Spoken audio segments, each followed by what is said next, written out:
Hello students, welcome back to my YouTube channel chemical फंडा. आजच्या व्हिडिओमध्ये आज आपण बघणार आहोत लॉगॅरिथम टेबल वापरताना कॅरेक्टरिस्टिक जी आहे गिवन नंबरची ती कशी फाइंड आउट करायची. तर लॉगॅरिथम टेबल आणि अँटी लॉगॅरिथम टेबल वापरण्याच्या अगोदर आपल्याला त्याची कॅरेक्टरिस्टिक कशी फाइंड आउट करायची ते माहिती असणं गरजेचं आहे. तर आता बघूयात आपण की दिलेल्या नंबरची कॅरेक्टरिस्टिक कशी फाइंड आउट करायची. Step 1 is to identify the characteristic of the given number. तर ही कॅरेक्टरिस्टिक जी आहे लॉग टेबल वापरताना जेव्हा आपण लॉग काढतो ती खूप इम्पॉर्टंट. आणि कॅरेक्टरिस्टिक काढण्यासाठी एक सोपा फॉर्म्युला आहे. कॅरेक्टरिस्टिक ऑफ लॉग एम, इथं एम म्हणजे कोणताही नंबर, जेव्हा आपण एखाद्या नंबरचा लॉग काढतो is equal to number of digits in the integral part of m minus 1.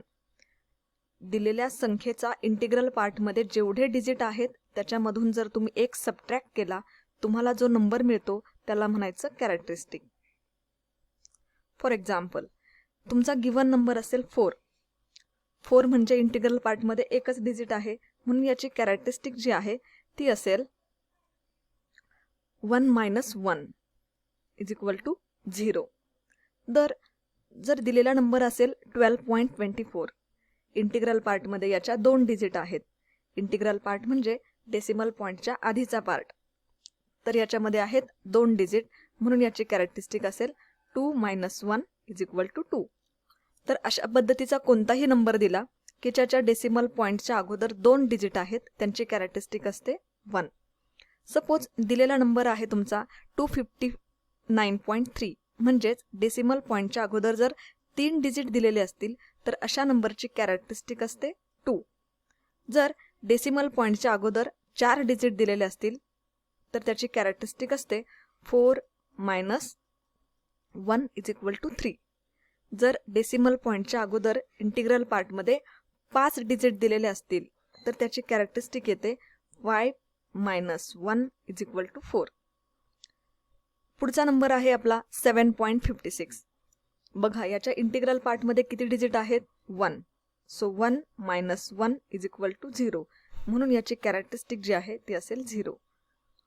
पुढचा नंबर 9.0. याची कॅरेक्टरिस्टिक असेल इंटिग्रल पार्टमध्ये आहेत 1 digit, so 1 - 1 is equal to 0. तर अशा पद्धतीनं तुम्ही कोणत्याही नंबरची जो 1 पेक्षा ग्रेटर असेल त्याची कॅरेक्टरिस्टिक फाइंड आउट करू शकतो. सपोज जर नंबर दिलेला असेल तुमचा 1 तर 1 ची कॅरेक्टरिस्टिक किती असेल, तर 1 ची कॅरेक्टरिस्टिक असते 0. Characteristic of 1 is equal to 0 कारण एकच डिजिट आहे तो. ओके.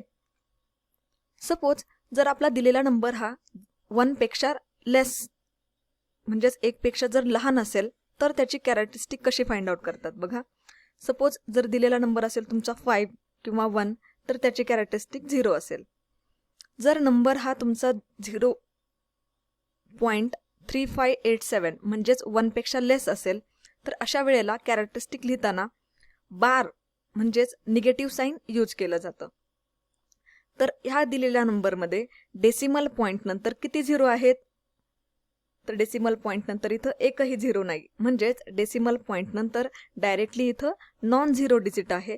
अशा नंबरचा की ज्याच्यामध्ये एकही 0 नाही किंवा डायरेक्टली डेसिमल पॉइंट नंतर नॉन 0 डिजिट असेल तर त्याची कॅरेक्टरिस्टिक असते बार 1.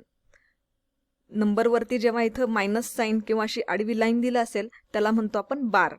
बार 1 म्हणजेच हा इक्विव्हॅलंट टू -1 असतो. बार 1 म्हणजेच -1. सपोज जर दिलेला नंबर असेल 0.02593 तर अशा नंबरमध्ये आपण काय कन्सिडर करतोय की डेसिमल पॉइंट नंतर किती 0 आहेत ते काउंट करायचे. डेसिमल पॉइंट नंतर किती 0 आहेत इथं 1 म्हणून याची कॅरेक्टरिस्टिक येते बार 2. इथं आपण बाकी किती नंबर आहेत पुढं ते कन्सिडर करत नाही. जर 1 0 असेल तर त्याची कॅरेक्टरिस्टिक येते बार 2. पुढच्या नंबरमध्ये बघा 0.009324 याच्यामध्ये किती 0 आहेत 2 म्हणून याची कॅरेक्टरिस्टिक येईल बार 3. 2 0 आहेत म्हणून कॅरेक्टरिस्टिक बार 3.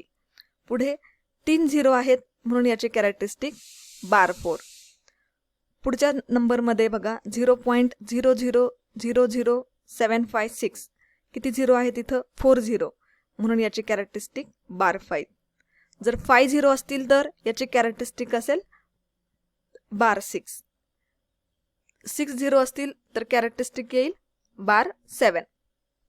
तर अशा पद्धतीने आपण दिलेल्या नंबरची कॅरेक्टरिस्टिक फाइंड आउट करू शकतो.